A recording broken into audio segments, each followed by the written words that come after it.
Thank you, and thanks for having me. I really appreciate the opportunity to talk. As Tom indicated, my background is much more in the research and policy side of things. So I may have over-prepared by putting together some corporate sustainability slides, because we do a lot of corporate sustainability work, and I do want to talk about that briefly, but also a little bit about the Pecan Street project. So, you know, I'll go through some of these early slides a little bit more quickly, but, you know, when we look at corporate sustainability and look to partner with corporations, it covers a broad array of issues. You know, we obviously look at climate change. I realize that there's some, I guess you could say, some controversy around that, but we feel it's very important, and the organizations that we tend to partner with agree with us. We also focus on health and ecosystems. Oceans is a very big issue for us too. Sustainable fisheries is a critical issue around the world to economies, you know, both in the U.S. and around the world. Environmental Defense Fund has been partnering with companies around the country for about 20 years now, and we've got a really good track record of working with them to sort of engender total pervasive change, I guess you could say. We don't, you know, when we partner with a company, we look to see their entire industry transformed, not just that single company. For a little bit of background, the way that we approach these is we partner with different corporations and work with them to find a sustainable solution that they're willing to publicize so that other companies within their industry can get the benefit of that. We don't take any funding from our corporate partners. We work more as a partner than as a consultant. Some firms do this in a consulting capacity. I wanted to talk really quickly. There's a study that came out last year. The MIT Sloan School of Management did a survey of more than 3,000 executives from 113 companies. And what they found, as you can see, is over the last 5 years or so, the number of companies that have sustainability objectives within their management has grown just dramatically. About 70% of those surveyed have in place sustainability management practices. And it's now seen as a need for these companies in order to maintain competitiveness in the international market especially. Let's see. So I want to talk real quick about two examples, well, a few examples, I'm sorry. In 2003, we partnered with FedEx to develop the first commercially available hybrid delivery truck. Those trucks go about 50% further on a gallon of fuel, so that's a lot of savings. They reduce emissions of soot by over 90%. And this started in 2003. That's obviously former Governor Schwarzenegger with Fred Krupp, our president and CEO. Today there are 30 hybrid truck models on the market, and about 25% of the mid-sized fleets are using those trucks. So these are the kind of changes that we'd like to see happen. It saves money for FedEx. It creates a new market for a cleaner truck.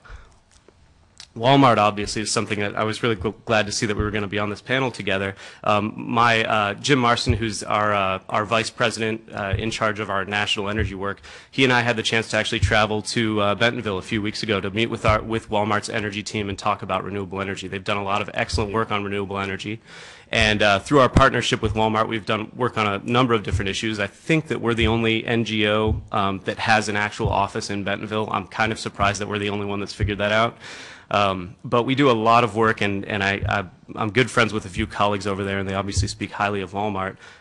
Two examples that are just up there, very, very simple examples, really. Switching laundry detergent to concentrated formulas. That saved about 140 million gallons of water, 7 million gallons of fuel, and 30 million pounds of plastic. It's cut labor costs by $30 million and reduced out of stocks by 50%. And these are tremendous savings. So in some cases, when companies look to do sustainability initiatives, they do think, I'm going to have to spend more money to make myself look more green. But in a lot of cases, they're just simple. There's money lying there on the table that people really haven't had the chance to look into. And that's where we try to help and work with companies. And we've obviously had a fantastic experience working with Walmart. Hopefully we're going to keep working with them specifically on renewable energy, because that means I get to go to Bentonville more. Also, one of our new initiatives is working on a system called on-bill repayment. We've been working with a number of large banks around the country that are very interested in financing individual and small company investments in energy efficiency and distributed generation. So a lot of companies may want to invest in solar power, a lot of homeowners may want to invest in that, or they may want to retrofit their building to make it more efficient and save money. But the upfront costs are too steep. Banks see this as an opportunity to finance and frankly to make some money off of that financing mechanism so that customers can make those investments, not have a large upfront payment, but pay it back over time through their electric bill. The banks get a benefit because the payment is coming through the electric bill, and frankly you're much more likely to pay your electric bill than your credit card bill. If your power goes out, that's a big difference. So we've estimated, we're looking at it, we've got a program already in place in California for commercial entities. We're working on it here in Texas. And we estimated that if we could do this nationally, it would save ratepayers about $120 billion in energy bills over the course of the next 10 years. Last thing I want to talk about in terms of examples is our Climate Corps program.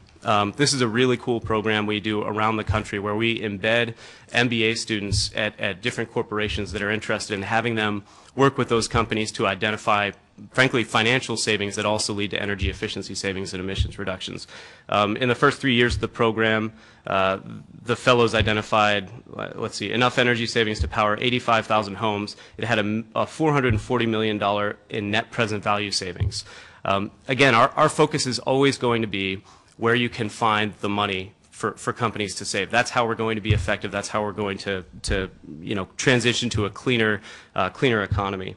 We've got fellows in about 50 different companies, including AT&T, Procter & Gamble, Dunkin' Brands, which I love, Microsoft, Union Pacific Railroad. So now I wanted to talk just real briefly about corporate sustainability and the smart grid.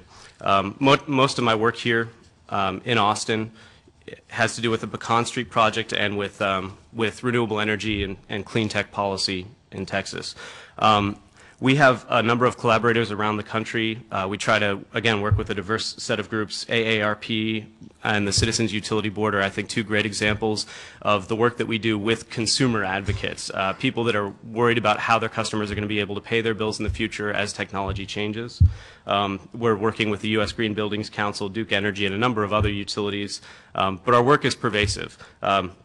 These are four of our probably leading smart grid initiatives. One is here in Austin, obviously. That's our kind of project that we've been working on since 2009.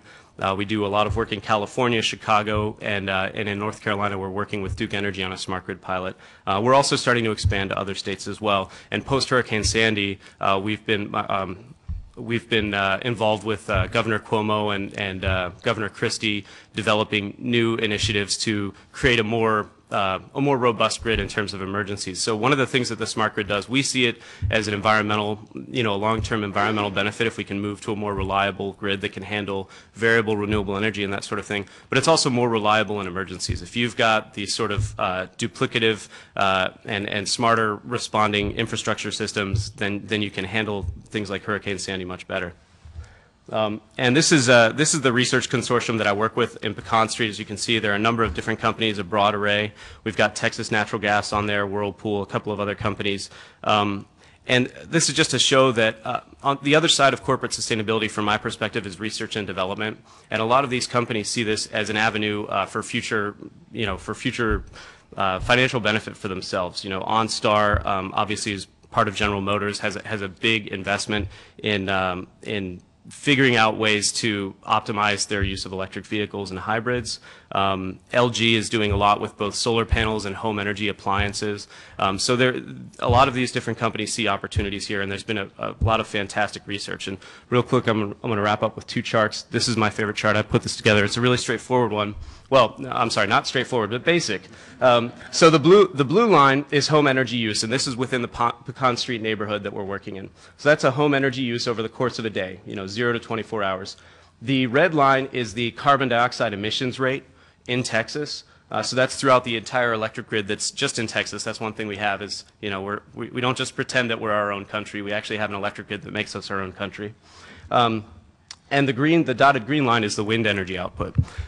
In Texas last month, our wind energy output hit 25% of the grid on one day. That's a record. And we've got a tremendous amount of wind energy. And one of the things that we're looking at through this project is you can see the home energy usage starts kicking up at around 4 p.m. right when the wind is still down, but if you wait a couple hours, the wind comes back up. And this goes back to what Governor Freudenthal was talking about with energy storage. I actually respectfully disagree a little bit. I think energy storage is critical and would be really fantastic if we could do it economically. But what we're also looking at is with better technology, with smart meters, with better capabilities in the home, is there a way to shift the home energy usage so that it better aligns with lower carbon resources? And the thing here for the home energy user is if their prices reflect the wholesale power price, 4 p.m. to 8 p.m., the price is about maybe $100 a megawatt hour, maybe $150 depending on the time of year. If they were able to shift it from 4 to 8 to say 8 to 12 at midnight, the electric price is likely to be $60 to $40 a megawatt hour. So that's a savings for the electric utility. That's potentially a savings for the customer if their rates reflect that. And at the same time, they're using more wind energy as opposed to fossil fuels, which we would, I'm not among those who think we need to switch to 100% renewables. I don't see that being possible in the near future. But I do think that if we can start focusing efforts on making electric usage more flexible, then we can maximize the use of renewable energy within a certain amount. And the way that you do this, by the way, is not, as some people seem to think, it's not by turning off people's thermostats or reducing their electricity usage right at that time at 4 o'clock. It's actually by pre-cooling the home. So when you come home, instead of turning on your air conditioning at 5 o'clock when you come home, it's been on for a few hours and your home is already cool, and the home actually has what's called a thermal mass. It stores some electricity, some energy, I should say, so that you don't have to run your air conditioner or whatever else you might need as much. So it's about having smarter in-home devices that can reduce your overall energy usage and shift it to wherever you prefer in terms of what your electricity rate is, that sort of thing. And this last slide, I confess I don't really fully understand. But this is a colleague of mine from the University of Texas, and this is a study that just won a conference paper award.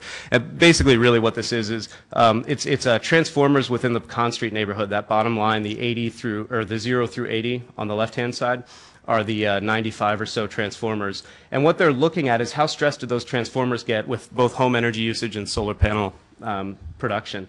And what you can see is that there's the little bump where it goes up into the red in the early morning. That's when people are starting to turn on, their microwaves, getting breakfast, turning on their coffee maker. And then there's the peak in the afternoon with solar panels. And so it's just a way of looking at what we've got here with Pecan Street is a lot of data to do a lot of really interesting research. About a quarter of the homes in this neighborhood have solar panels, and so they can look a lot into how that affects the electric infrastructure there. And the last thing that I'll say in closing, because I know that there's some discussion of smart grid technologies in this group, is the important thing for both this slide and the previous slide. In Texas, we have, I think, maybe more smart meters deployed as a percentage of our population than possibly any state, with maybe the exception of California. But there's a problem. The customers can't see this information in most cases right now. What we've done is we've got a policy in place that has deployed smart meters and has a great backbone and infrastructure for a reliable grid in the future, but we haven't kind of connected the dots between that infrastructure and the customer and how that can benefit the customer, and that's what really matters. Oklahoma is, I think, a great example. Their utility, Oklahoma Gas and Electric, did a fantastic job of both linking up smart meters with smart home energy usage and engaging the customers. And what you see in Oklahoma is that they have, just across the state, an extremely positive view of smart grid technologies, of smart meters. In Texas, there was a hearing at the Public Utilities Commission a few weeks ago, I believe, and there are a lot of people that are very upset about what the utility is doing within their home, or what within their property, not inside of their home. And I really think a lot of that has to do with the fact that the customers can't see the benefit to themselves at this point. So that's it.